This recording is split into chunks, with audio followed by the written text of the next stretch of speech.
Hi everyone, I just wanted to try and explain the video that I did yesterday for the people who didn't understand it, and also because there's actually a lot more to it than I even realized at the time when I did the video yesterday. There's a lot more to this table that I wanted to talk about the seven thunders and where it came up in the scriptures. But the way this came about is I was watching this video over here by Walking in the Spirit Always. Terry is her name, and she was talking about several confirmations that she's received concerning the word that she had gotten about Yom Kippur. And one of the confirmations was where someone had opened up their Bible to Revelation 10, where it was talking about the seven thunders, and there's actually 3 sevens in that chapter, which may signal the current year that we're in, which is the Hebrew year 5777. Okay, so if you go to Revelation 10, and I'll just skip over to verse 4, it says, "And when the seven thunders had uttered their voices, I was about to write, and I heard a voice from heaven saying unto me, Seal up those things which the seven thunders uttered, and write them not." And so John was told not to write down what the seven thunders spoke. And since this is a time of revealing, the books being opened and God revealing things, I just thought I would put in the words seven thunders in the Bible code to see what would come up.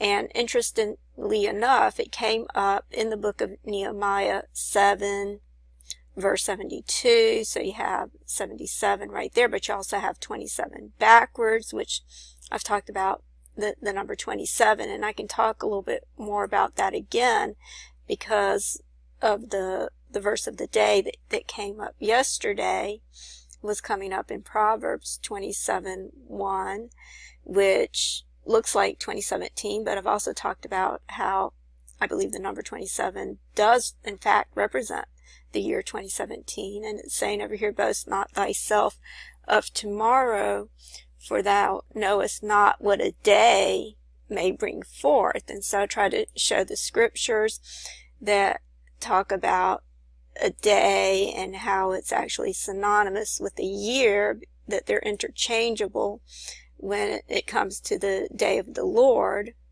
or the day of the vengeance of God. So it's referred to as a day and as a year. And so it was coming up in Proverbs 27:1. And like I said, I can talk a little bit more about this number some more because I have some more things to share about that.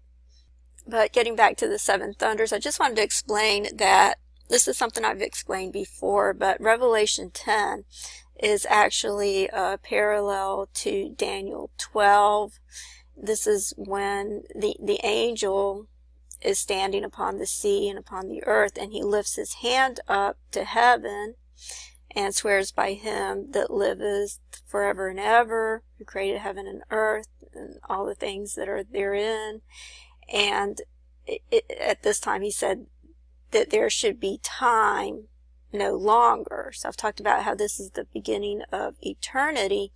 But if you go to Daniel 12, and I'll just show you this image over here, it says that when he held up his hand and swore by him who lives forever and ever, he said it would be for a time, times, and half a time. So this is also the beginning of the 3.5 years, and it's interesting that that comes up in verse 7. I believe it's also when Jesus stands on the Mount of Olives, because if you look at this in the way this was written in the Greek, it says, "And his feet shall stand in that day upon the Mount of Olives, which is before Jerusalem on the east, and the Mount of Olives shall cleave in the midst thereof, to the east and toward the west." And if you look at this in the Greek, you see that it says, "to the east and towards the sea," is what it says over here. So when I read that, I realized that this was the same imagery, because to the west would be the sea, and then to the east would be the land. So if he has one foot on the sea and the other one on the land, then one foot is to the west and the other one is to the east. And so this is the same imagery as in Revelation 10 and Daniel 12. In fact, the same image over here is used for both. If you put in Revelation 10:6 and Daniel 12:7, you'll come up with this image in both of those. And then the next verse right after that is verse 7, where it says, "But in the days of the voice of the seventh angel, when he shall begin to sound, the mystery of God should be finished, as he hath declared to his servants the prophets." So you have this in verse 7, when the mystery of God should be finished. Okay, so this came up in Nehemiah 7, and what's interesting about that is that Nehemiah 7 is actually where it begins to talk, or not where it begins to talk, but it's where it says that the wall was built. And the wall represents the bride of Christ.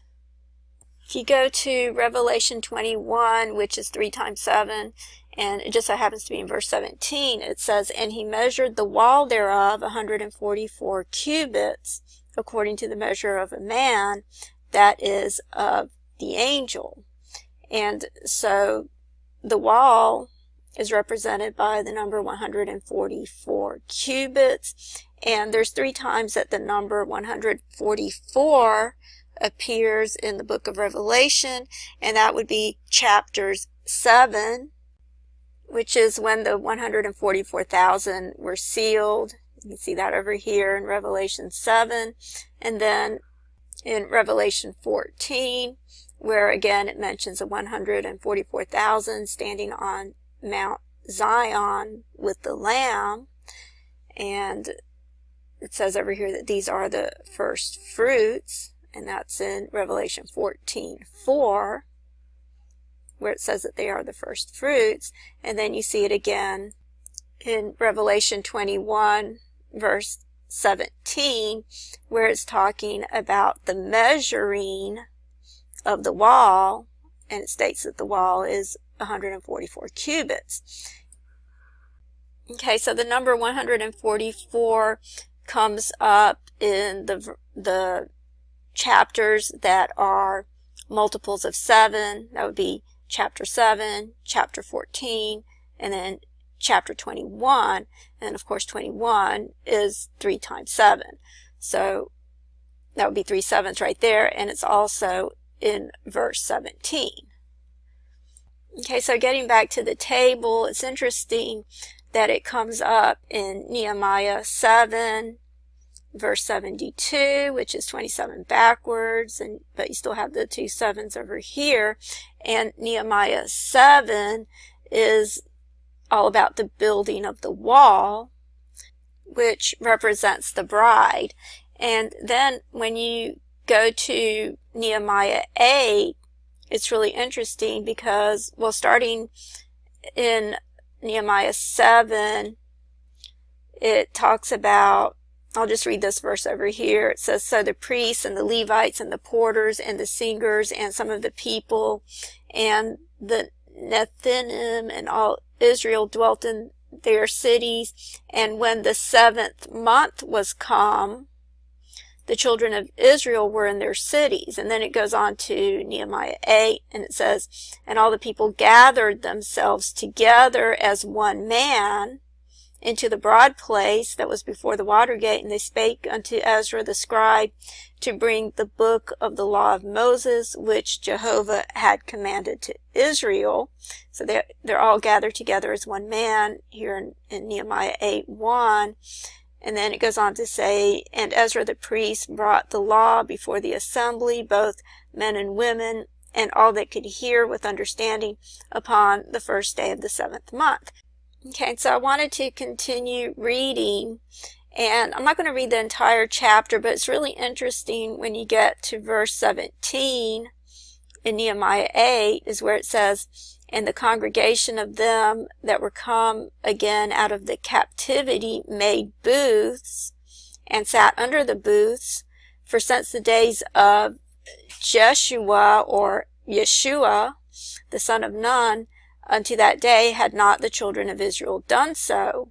And there was very great gladness. So it's saying over here in verse 17 that they dwelt in booths, and they had, when they came out of captivity, and they hadn't done that since the days of Jeshua, or Yeshua, which would be Jesus. So that would have been when Jesus tabernacled among men, and they haven't done that since then until the day they came out of captivity, which would be when Jesus comes back. So this is prophetic of the second coming, and it's talking about booths or tabernacles, and this is coming up in verse 17.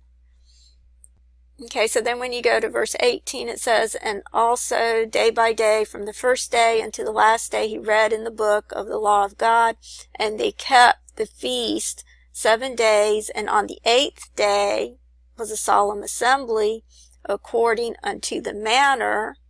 And then when you go to Nehemiah 9, it talks about the 24th day of the 7th month, which would be the day just after Simchat Torah, which is what I've talked about before. It's the day that's talked about in Deuteronomy 31, which I can show you that a little bit later. But over here it says, now on the 24th day of this month, the children of Israel were assembled with fasting and with sackcloth and earth upon them.